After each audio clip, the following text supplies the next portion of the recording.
Do not be afraid. Keep on speaking. Do not be silent. Acts chapter 18, verse 9b.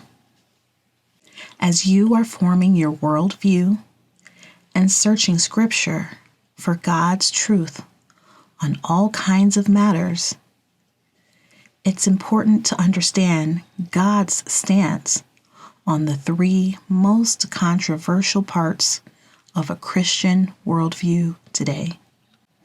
I mention these three because they are the ones you need the most courage to speak up about. Why?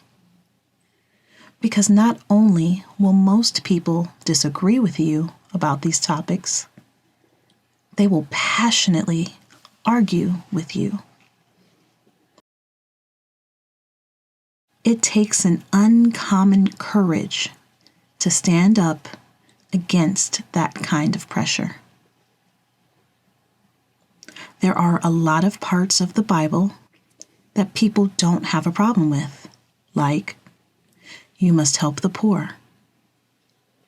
Nobody disagrees with that. But there are three aspects of a Christian worldview that are hated by the world, and about which most Christians clam up. They are the areas of sanctity. 1.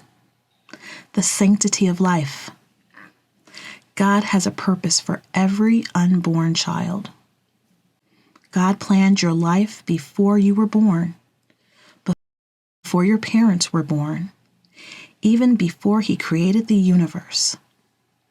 Psalm 139:16 says, "You saw me before I was born.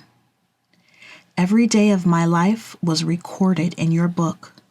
Every moment was laid out before a single day had passed." We are to speak up for those who can't speak for themselves. The unborn, the 70 million Americans who would be here if they hadn't been aborted. If I claim to be a Christian, then I must believe that every life is sacred. 2. The sanctity of sex. Sex is only for marriage. Sex was God's idea. It isn't dirty or wrong. Sex is holy.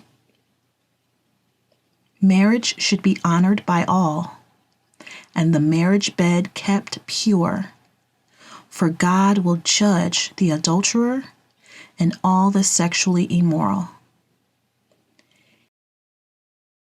Hebrews 13:4. God's instructions never change. Premarital sex is unacceptable to God. Living together without being married is unacceptable to God. Adultery is unacceptable to God. Pornography and the objectification of women are unacceptable to God. 3. The sanctity of marriage. One man and one woman for life. That is God's intended original design. A lot of people ask, well, what about all the polygamy in the Bible? Not everything the Bible reports, the Bible approves. It's hard to think of a book that has more violence, greed, incest, and murder in it than the Bible. So why do we call it a holy Bible? Because it tells the truth. The humans in the Bible blew it as much as we do. The Bible is just reporting the brokenness of humanity. But God is very clear on the issue of marriage. At the beginning, the Creator made them male and female and said, For this reason, a man will leave his father and mother and be united to his wife, and the two will become one flesh. So they are no longer two, but one flesh. Therefore, what God has joined together, let no one separate. Matthew 19, verses 4 through 6. There are many issues of life where people of goodwill can disagree. For example, there's no economic recovery plan in the Bible, and Christians can disagree on that. But if you call yourself a Christian, you need to line yourself up with what God says about the sanctity of these three things.